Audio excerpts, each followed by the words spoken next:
Hi, I'm Nancy Anderson Dolan from Wise Heart Wellness, and tonight we are talking about needs in the Scientist Sage Sangha. And this Sangha is just to explore ideas that will open our minds, open our hearts, and just get us interested in all sorts of things. So, this idea about needs, when it popped into my head that that's what I should talk about, I'm like, oh, I don't know. I don't want to talk about being needy. And that's unfortunately what a lot of people think about this idea about being needs that you shouldn't go near them and blah, blah, blah. And in the email, I wrote put in a quote by Krishnamurti. He's an Indian philosopher from the 1920s, and he talked about food and clothing and shelter. These are the basic needs, and beyond that, if you want anything, it's the beginning of self-deception. And I thought, oh my goodness. But I really came to understand in doing a little discussion with people and a little research about this that it's really useful and so important to understand our basic needs and to go back to the basics of, those physiological survival kind of things. Because what happens is we don't focus on them, and we think that we can run our body like a machine and we can just make it do all these other things without doing those basic things. And it would be really like, driving your car without ever changing the oil or putting gas in it or things. Because when we don't get those basic needs met, we start to warp a bit. And it's like if you just drip water on wood, it warps. And that's like it for us. If we have a problem that we don't attend to, we start to get more and more unhealthy. And I studied a lot of research about what they call adverse childhood experiences. And what they are anything from, neglect, losing a parent, having a disease, having some sort of trauma, being abused or harmed in some way, anything like that. And it could be as simple as having parents that couldn't give you attention. And so those things that when they add up, when you have all these adverse experiences, and often it's from just lack of having needs met, a lot of things go different. Your brain shows up differently, your nervous system goes different, all sorts of things like that. So we need to pay attention to those basic needs, not just in childhood, but throughout. Because the good news is that we can actually rewire a lot of those things, our nervous system, our brain, with attention to the needs that were missed and not ignoring needs on an ongoing basis day to day now. But the more important thing about it is that life satisfaction depends not only on making our needs satisfied, and we'll define that gray area in a bit, but the idea of being aware of them, actually being aware of them. So many people are not aware of them. I was talking with someone today about they had a bad experience, and so they just weren't going to do that anymore, and that person wasn't going to be involved with them anymore. And I said, well, really, what was the need under that you didn't get mad? And they were like, oh, and this big light bulb went on, and it was like, wow, what I needed was, confirmation or validation, and I didn't get it. And I said, well, were you going to try and get your needs met in a place that didn't work? And they're, oh, well, yeah, probably. And have you done this before? Well, yeah, I keep doing it, same place, same thing. And I didn't get my needs met. And so the same thing that I did for decades of putting food in my body that didn't work for it, I somehow thought if I put enough of it in, or if I thought well of it, or if I just ignored the problem, it would be not a problem. But it was. And so when I really understood that my body needed not to do that, and really got back to like what are the basics about what my body needs and what it needs not to have put in it. And when I understood that, I started to get better, and my brain got better, attention got better, all sorts of interesting things. But In our culture today, there's so many different ideas about needs. And we do have that thing like, we don't want to be that one that looks like they're needy, you know? And I used to think that when I would go to eat at people's houses or out for dinner with people, I'd say, no, no, I don't eat that. I need this. I want that. And as I did that, though, it was just like, no, no, this is just what I need. I don't want to, you know, I don't want to eat something like if I was anaphylactic, I wouldn't eat whatever I was allergic to. And so knowing that need, if you're anaphylactic particularly, it'll help you have a good life. And we feel better and satisfied if the basic needs are met. Because if we don't meet those basic needs down here, then other things start to go oddly. We start to think that something else will meet that basic need. So I may just be thirsty, but I could eat a lot of food thinking I need food, not thirst. So if I don't know that, I get confused and I do different things. And things as simple as getting enough rest, getting enough sleep. We know that when we don't get enough sleep, our mind starts to get fuzzier. Our emotions start to get more unstable. Thinking of a little kid who hasn't got enough rest and gets distracted by a toy for a minute, but then starts crying and carrying on again because they're exhausted and they need to sleep. And we're the same way, only we just don't do it so elaborately. As a matter of fact, we do it so sort of under that we miss it. So maybe we're, like, no, I don't want to do that. And I didn't feel like this, and you're not being nice to me. And then the next morning we wake up and go, I wonder what that was all about. And it was just being tired. So these ideas of basic needs seem like, do we really need to talk about this? Apparently we do. And things like just moving around, actually just moving around. It's amazing I knew this and I've talked to clients about it and I've helped people start just moving a little bit and things like that. But I really didn't understand it until I broke both my legs and I didn't get to move for most of the year. So many things went strange in my body. And if I hadn't been aware of my body, I wouldn't have noticed so much. And it's a long road to correcting all those things. So those basic things, but to even meet our needs, so we got to be aware of them first. And we have to know why we might not be aware of them. And a very wise therapist once said to me, when something odd comes up that you're thinking or doing that isn't good for you, you shouldn't say, oh my God, what are you doing? You should say, oh, honey, of course you think that way or feel that way, assuming that there's a good reason that it went that way, and being very gentle about how you can take it a different direction. Because often we even have other people tell us what our needs are. There is so much information out on the internet about every single need. Like, this is how you should breathe, this is how you should walk, this is what you should drink, this is how when you should do it. This is, all of those kinds of things. And a lot of it is contradictory.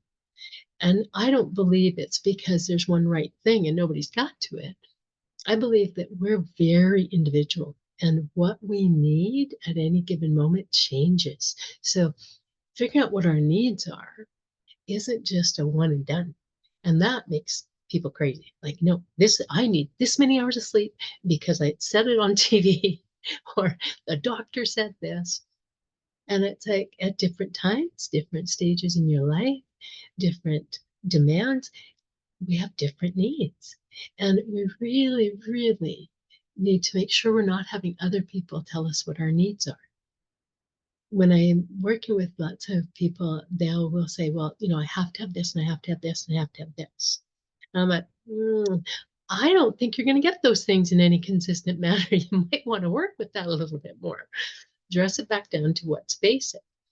And things like protection and connection are basic. We need a certain level of security, but what level of security we need is really variable. And it's an interesting one to explore with people because some people won't feel secure until they have a fortress of a house with all the bells and whistles on it. And other people won't feel secure until they have the right job, or they have to have this agreement with a partner that this is, they want to know what that person feels, and they got to know that they feel that about them, and it's never going to change till death do us part. That's why we make those agreements, because we want to be secure and certain about this. But of course, it's not true. Nothing is for sure. So it's only a certain level of security, so that, like if you are out in the elements, you need protection from the elements. If if you have a place that's violent, you need protection from the violent people around there. So there a certain level of security, not instant, always security, because we don't have that. None of us really have that. But the idea of that, having security, like from the water, and like the people in the places that have just flooded recently, they've lost their security. That's hard. When we had the pandemic, a lot of people had crisis of security because they lost that sense of, invincibility, that this couldn't happen in this day and age. And so if you hung your security on those kinds of things, you had a very hard time. As people have come to deal with it, they go, oh, okay, I can do the things I can do about it, like, take the vaccine or not take it, wear a mask or not wear it, whatever they felt was going to help them with their security. And then they could feel a little bit better. So this idea about knowing what your actual needs are. The other problem with it is there's a lot of fake and fabricated needs. You might, if you have an iPhone, you might feel this, that iPhone brings out a new iPhone, and it's like, you need this iPhone. And those kinds of things that are promoted as things that we need. You need a bigger house, a better car, fancier food, et cetera, et cetera, et cetera. And these are not to diminish the things that we want. Okay. Actually, we're going to talk about that next week, about wants, because the idea about wants are not a problem, that they're indications.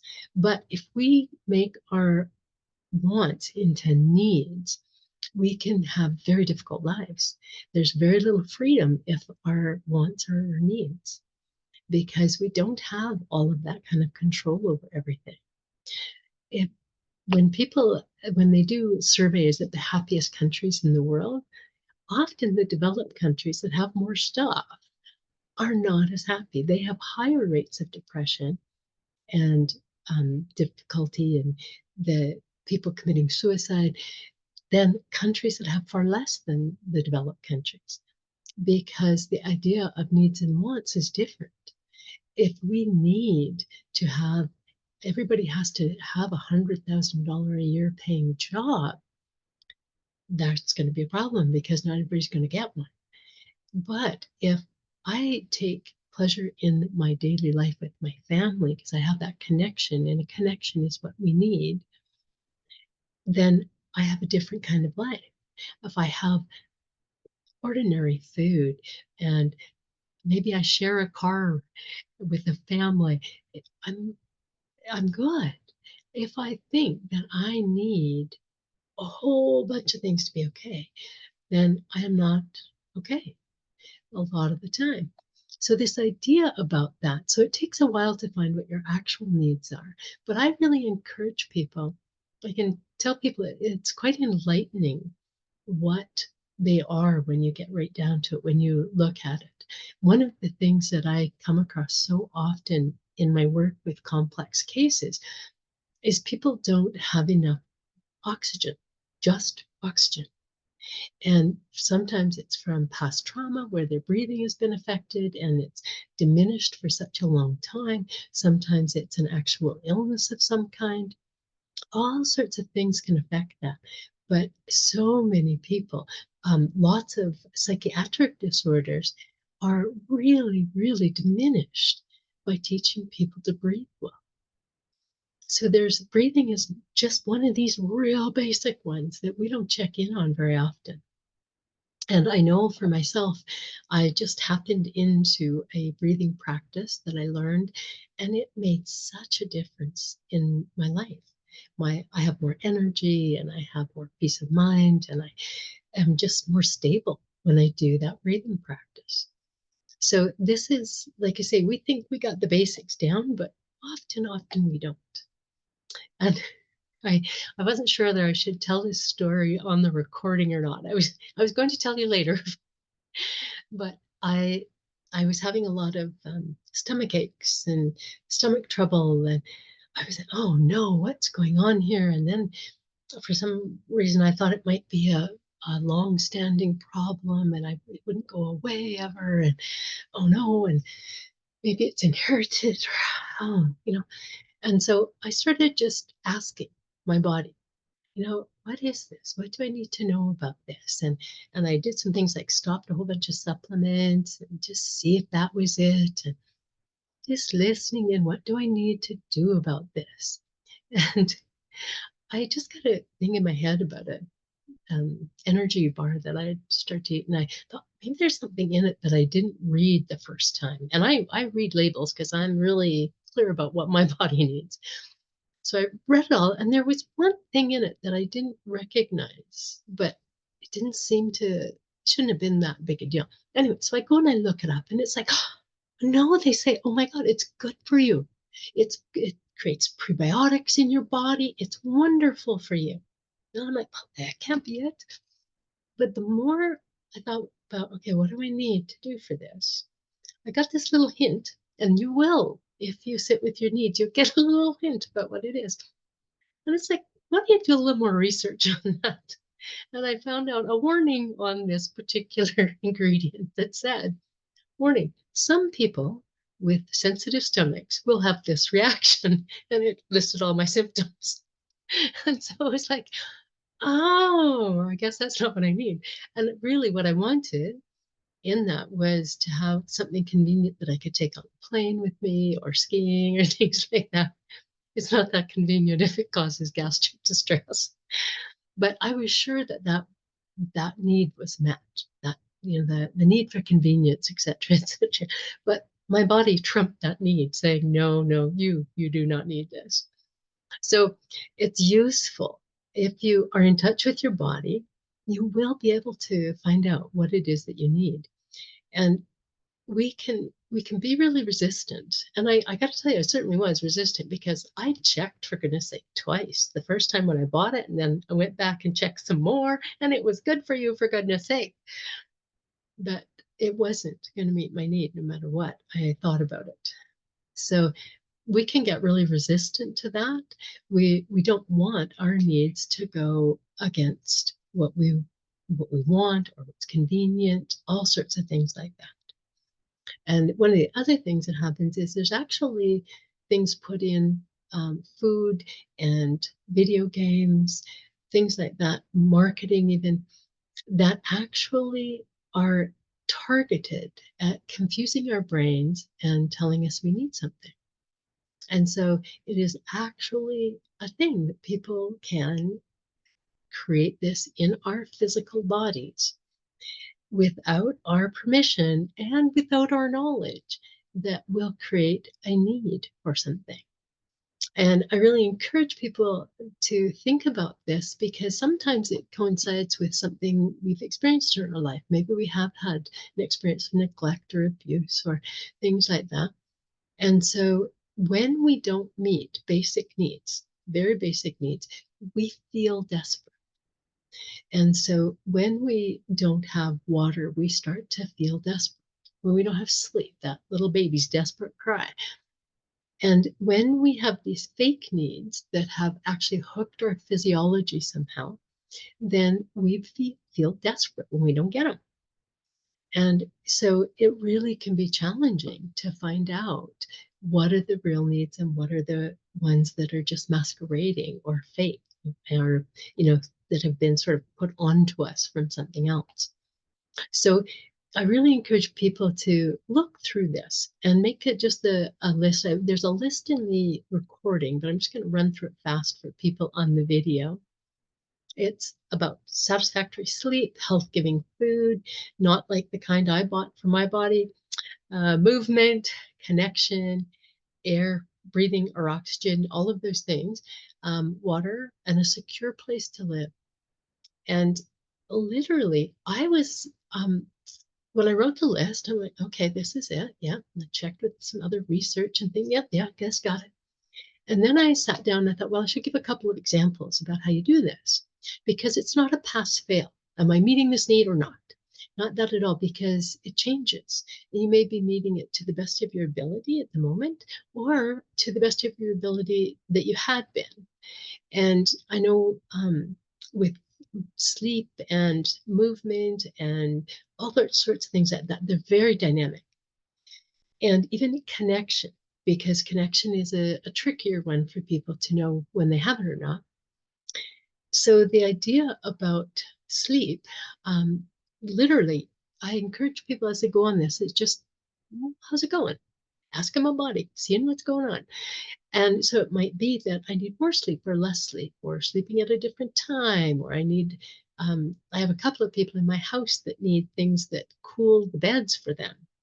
And I'm the other way around. I need to make mine warmer. I don't sleep well if I'm not really cozy. So, but just simple things like that. And I'm a little resistant to winter starting, so I didn't want to bring out the winter pajamas yet, but I didn't sleep the other night when it was snowing. So it's like, okay, there's a need. Let's meet that. And a lot of our needs really are that simple. Things like a car seat that isn't quite adjusted properly. It's amazing as people go through these. Um, the kinds of foods. I put the energy bar example in there, but just sometimes we think a food is good for us and it's not.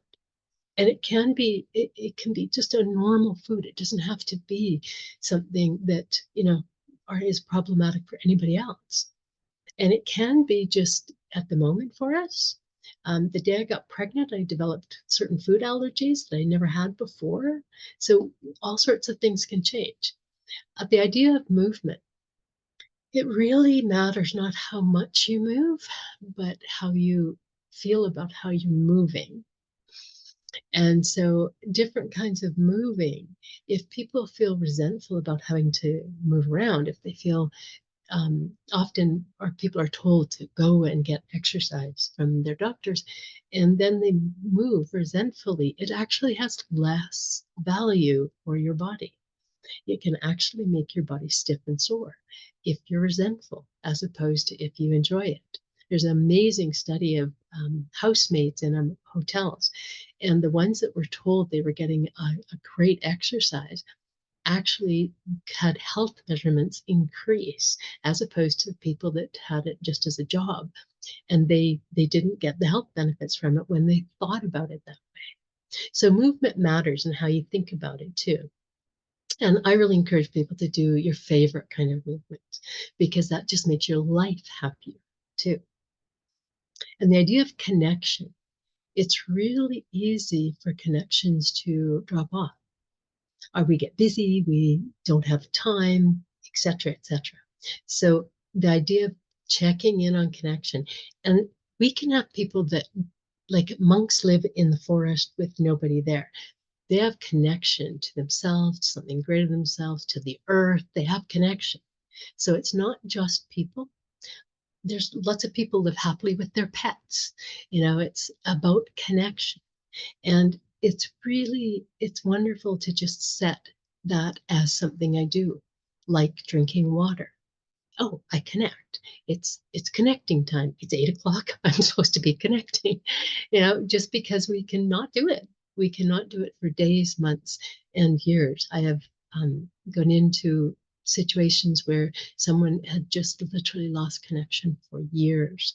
And it's really challenging after that because, like I said, it harms your body and it harms your brain, your perception of things when we don't get these basics dealt with. And I've talked about the breathing already, and water is pretty obvious. The secure place to live, it doesn't necessarily mean that it has a lock on the door. Okay. There can be lots of reasons that people don't feel secure where they're living. And it could be from old experience. And dealing with the trauma of old experience allows them to feel secure where they live. Or it could be that physically where they're living isn't feeling secure, or people they're living with don't feel secure. And so it really is another one of those tells that if you just keep asking the question, and like I say over and over, this comes with a caveat, you don't have to act on the answers you get. You could just consider them. You don't have to go out and move. You don't have to change all your food or go for a 3-mile walk. I this afternoon I was saying to me, okay, what are you going to do now? They said, oh, I'm going to go and study. And I said, well, how long are you going to study? And they said a certain time. And I said, well, you haven't been successful with that before. What do you think you need to be doing? Oh, no, I have to do this. And I'm like, you haven't been able to do that. So what do you think you might need to do? And finally, it was like, oh, maybe I need to not do it so long. And that was a brilliant little step to go forward. Those kinds of needs, paying attention not to what we think we need, but to really get down and explore and see what comes up. So, okay. And the other important thing is try them out and see how they feel in your body. Because our mind makes all sorts of stories about what should be right and what should be good and everything. And then our body goes, nah, I don't think so. You know, or you think you're fine with that? That is not okay with me. Just a minute. So it's useful to tell you that. And attached to the email, and if you're watching this on YouTube later, feel free to email me at scientistsage@gmail.com to get a copy of this. There's a body scan instruction sheet that was attached to the email that just tells you how to go through a body scan. And it's amazing the way your body can tell you what you really need. And it's not necessarily going to whisper in your ear the first time you try it, but with just repetitive practice, and there's millions of body scan meditations on YouTube and places like that, just to find out what's going on in my body and what do I need. So I am going to wind this up with just a few minutes of a quick little body scan. So relax. Feel free to go off camera if you're with me live. And I'm going to invite you to just put the question out to your body. Is there anything I need to notice? And then literally, I suggest people just start top of their head, like a Xerox machine, and drop down. You might notice something right at your head. This moment, I noticed that my mouth is a little dry. And I'll attend to that as soon as we wind this up. And you might notice that you have a little tension in your shoulders.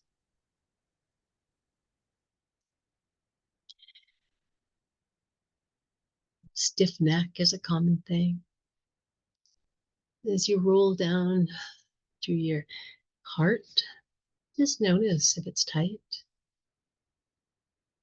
Lots of people get messages from their heart about things they need to care for themselves about. And then down your lungs, your diaphragm.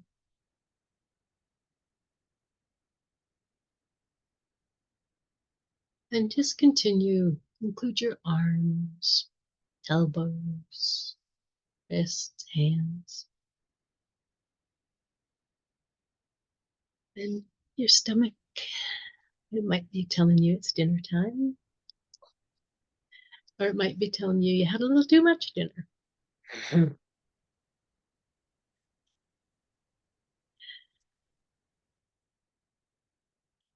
And a little further through your buttocks, might tell you if you've been sitting too long listening to this. And down through your hips. Our hips are a real central point for our moving in life. If they're sticky, we need to attend to them. Then down through that biggest muscle, those thigh muscles. They carry a lot of our tension a lot of the time. Then just down through your knees and your shins, just noting any pain or discomfort or places where you feel strong and good. This isn't just looking for negative, this is looking for information. And then down to your feet, right down to your toes.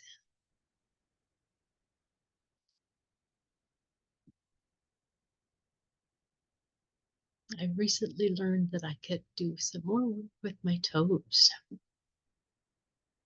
that would give me better balance. So you never know what you're going to get. You might get, oh, I need to go have a nap. I'm happy when I hear that one. Or you might get a message. You need to keep looking at this, whatever this is. It could be anything from a toothache to a sore knee to a stomach issue. So just listen. Again, it's not a true or false, pass or fail. It's just exploration. Just an exploration. Okay. Thank you so much for joining us tonight. And for those of you on YouTube, we'll close. And those of you live, we'll come back in just a moment to have a discussion more about needs. I am with you. You are with me. Blessed be. Thank you for tuning in.